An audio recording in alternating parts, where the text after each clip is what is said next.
好，哇，睽违好久，这个 logo 这个 mark 真的很久没有在我的频道上出现了。这次我要来开箱就是这台 iPhone SE， 当然是没有换掉我现在在用的主力机 S20 Ultra， 因为我还是一个新粉，这支是买给家人使用。看这很奇妙吧？我让两个的 logo 出现在同一部影片里，哇，太爽了！有钱就任性。然后虽然说这支 iPhone SE 啊，很多人说它是借尸还魂、销存货手机，就是有着 iPhone 8的身体，然后 iPhone 11的心脏，就是 A13的部分。但是我个人觉得这部棋是今年2020年苹果下最重要的一步棋了。这步棋指的不是在科技上，是指的在政策上对整个手机市场的影响。因为这个手机解决了目前选购苹果两个最大的问题，第一个就是价格上的问题、预算上的问题，第二个就是苹果的旧产品的使用年限过久，像是 iPhone 6、7、8都还有人在用，这个也解决了那个问题。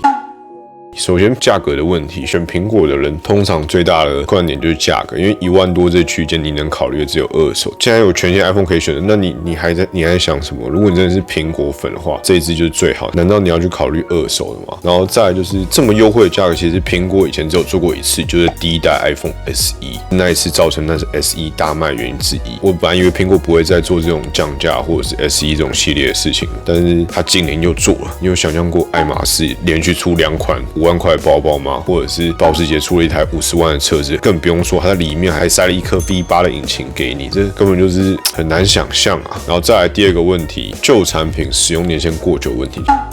就是现在像 iPhone 6、7、8都还有人在使用，那这些用户根本就不在意你手机的科技进步的程度，像是萤幕比例啊、整只手机的设计工艺，然后萤幕刷新率，他们都不 care， 他们其实 care 就只是苹果系统和苹果的拍照，即使它不是最新，然后他希望它可以用4到5年的时间，所以1万5拿到一个全新的 iPhone 是超级诱人的，更不用说这次又给到 A13的心脏，所以真的只有苹果可以打败苹果，真的是应该把那些 iPhone 6、7、8的钉子户处理一下。好，废话这么多，我们就赶快来开箱吧。我这次买的这个是红色的，它这次有黑色、白色和红色的。值得一提的是，它无论是哪个颜色，它前面都是以黑底为主，所以我选了这个红黑的撞色。然后买这支 Prada Red 会直接赞助给 HIV 或 AIDS 或者是现在最红的这个肺炎的部分。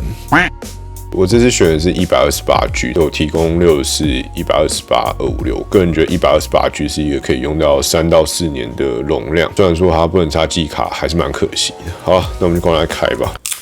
哇，这每次撕着不用刀子真的是很爽。哇！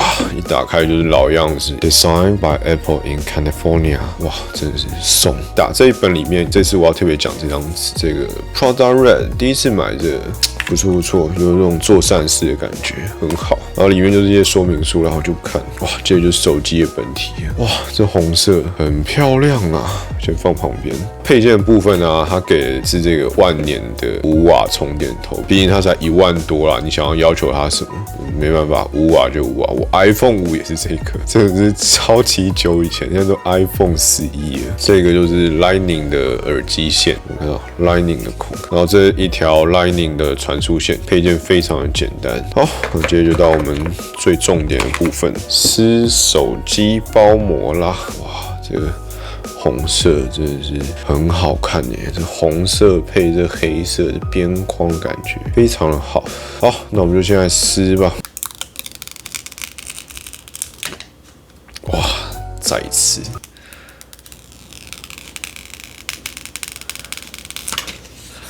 哇，太亮了，这会照到我的脸啊！那个真的是很不错哎。然后它其实设计的感觉就跟之前 iPhone 8一样，哇，这单手的大小真的是很刚好。然后跟 iPhone 唯一的差别就是它这次把 logo 往下移一点。其实我比较喜欢它往上，你往下移，你手机这样握看不到苹果的 logo 这么重要的东西。不过它为了跟 iPhone 11一起，所以它就整个往下移了一阶在中间的位置。然后这次它采取的是一个4.7寸的萤幕，然后整体而言，我现在拿起来这重量真的是很刚好，148克单手，哇，有一种拿 S10 的感觉 ，S10 的既视感很重。然后它背面设计采取的是一个玻璃背盖的设计，所以说它也支援了无线充电。然后它这次也有快充功能，它是支援18瓦的快充。我就给你一个感觉，苹果不喜欢听几瓦，苹果用户都喜欢听感觉。它这就是1小时大概充90%左右。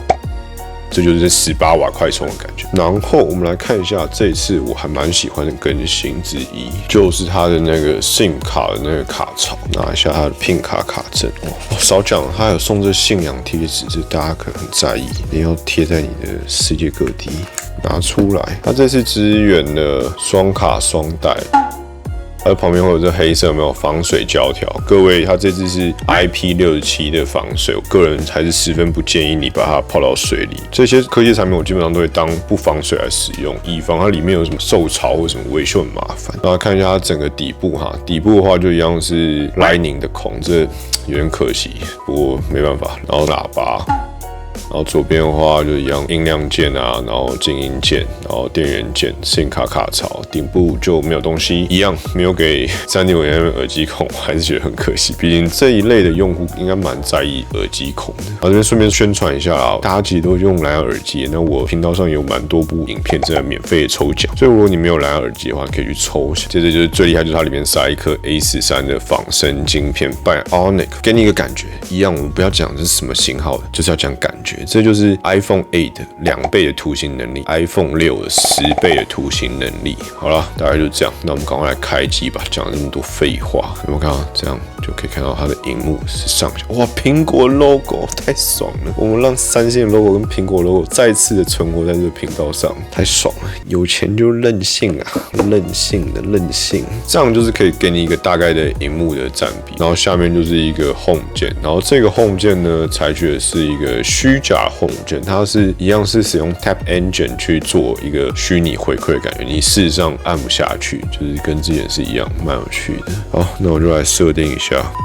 然后它这一代是支援这 Touch ID 的部分，所以说我们刚刚来设定一下。哇，这是现在疫情严重，用这 Touch ID 真的是很爽。Few inches later， 哇，终于进来了，这就是 iPhone 的感觉啊！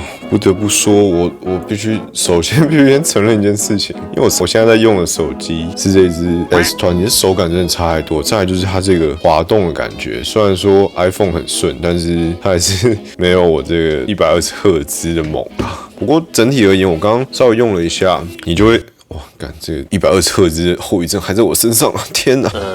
这只手机里面塞的是3GB 的 RAM， 然后加上 A13晶片，所以基本上你在使用的时候是很流畅的。iPhone 11能做到的动作，它应该都是没什么问题。然后接着它相机的部分，它相机的部分呢，多亏了 A13，它这一代相机支援了 Smart HDR， 你会发现风景或人物，它的暗亮部表现会比较好。然后它也有支援这个人像模式，所以说你在照人的时候，你也可以有各种光源的选择，像是棚灯或什么的。不过唯一的问题就是，你看它会写说它未侦测到人物，就代表是说它这个只支援人，它不支援宠物，也不支援物品。你一定要镜头里是个人，它才可以去侦测它的边缘。因为它最后背面，它这次使用的是一颗单镜头的相机，它没有其他相机去辅佐它，所以它是用演算法去处理这个照相的部分啊。然后再来一点就是，它在拍照部分这一代是没有夜景模式的，个人觉得蛮可惜啊。不过它在夜景的拍照基本上还是比 iPhone 8会好一些。录影的地方它是支援到了 4K 60 FPS， 前镜头部分的话，它是配了一颗700万画素的相机给你。它虽然这次录影有加上防抖，不过它其实是不支援 4K， 然后它也角度也没有 iPhone 11广，所以我觉得在喜欢自拍的人上，这可能要多注意一点。总体而言，我觉得它的相机的表现应该是比 iPhone 8好。但是差不多就是在 XR 的水准，可能互有输赢，但是它会不及 iPhone 11。然后电池用量上来讲的话，它如果没有意外的话，它里面塞了应该是一颗1821毫安时的电池，就跟 iPhone 8应该是差不多。那我知道我们不要讲数字，数字就太世俗了，我们讲它的使用时间。萤幕亮着的使用时间一天大概是可以撑4个小时到4.5个小时，大概亮度是调一半的时候。所以说，除非你是重度爱玩手机游戏，要不然大概它可以撑个半天再多一点点。我个人觉得它没办法撑过一天啊，不过因为它有支援18瓦的充电，你基本上加上这个价格1万多，你真的是只能闭嘴，没什么好挑的。看 YouTube 大概30分钟，大概是会耗5到6%的电，所以就会有一个大概的感觉。然后再来想讲，就是它基本上苹果的生态圈它都做得到，所以说 iPhone SE 它这可以跟 iPhone 11做到，像是连 AirPod 可以用音讯分享，或者是 AirDrop 给你任何的朋友啊，包含你要可能那个剧组要上墙拜拜，你可以 AirDrop 响给给你的组员之类的这种苹果生态，基本上你都可以享受得到。然后小缺点就是我刚拿到手第一个发现就是，你看它是没办法双击点亮荧幕的，但是它指纹就非常快速。然后再来就是我现在觉得它的荧幕的那个亮度有点偏低啦，这个大概是在625 nits， 那跟 iPhone 11的800会有点落差，所以如果你在强光底下看，你会觉得好像有这么一点点不亮。好了，总体而言，我个人是没有拿过这种黑红的配色，然后这一代就是大致上就是延续了 iPhone 8的设计，然后也没有说太多很新奇的或者是没有听过的东西。外观上真的是蛮可惜，因为我是真的很想念 S1 大小的手机，因为你看这两个的差距还是有一点，虽然说这荧幕又更小，不过它真的单手宽度，你看我很轻易就可以碰到这。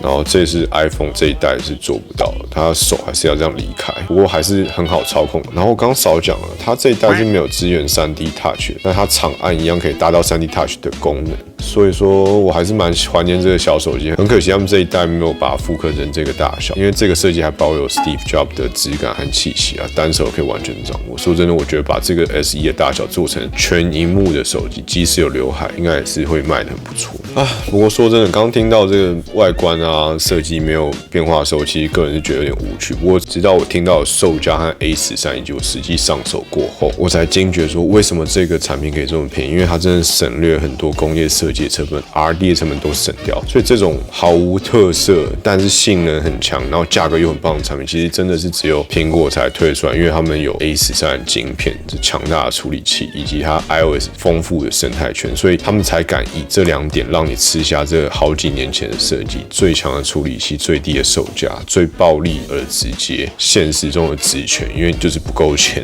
这就是真的是很直接。然后更不用提说 Apple 的产品通常都会支援4到5年的更新左右，像我 S8 大概只撑了3年，所以说其实对于老一辈人或者是年轻族群，他们想要用很久的手机，这只手机是可以支援到4到5年的系统更新啊。好了，身为三星、脑和 Android 多年用户，其实今年蛮期待安卓这边会有什么样的回应，因为其实在这个价位15000上下的价位是一个厂商很头痛的价位，因为在规格给得太好的状况下，会让自己家里的旗舰手机看起来很尴尬，像 overprice 就是你买太贵，但是你如果规格给得太烂，你又卖不出去，所以说蛮尴尬。我觉得今年苹果可以走这一步棋，我真的觉得蛮厉害的。其实从它去年的降价销售和它 iPhone 11名字偷吃不换名字这一招，我就觉得他们的策略好像有一点点的不太一样。不过从科技上的角度上来看，他们其实真的是没有给到太多新奇有趣的东西，这是真的蛮可惜。但是销量上来看，消费者是买单的啦。总之很期待苹果这一季职权可不可以替手机市场打开新的一页。那我也很期待安卓这边会怎样回应。最后就真的是只有苹果才可以打败苹果。这只手机我蛮推荐给 iPhone 8之前包含 iPhone 8的用户去做更新，因为这才15000啊，超级便宜，你就真的别再撑了。母亲节也到了，你就直接帮你妈换了吧。好啦，那这就是我这个 iPhone SE 快速的开箱。如果喜欢我的影片的话，记得帮我点一个喜欢，也记得订阅和分享我的频道。然后没有蓝牙耳机的，我有很多部影片都还在抽奖，你可以去抽抽看，毕竟它没有3.5mm的耳机孔啦。好，那我们就下一部影片再见，ciao ciao，拜拜。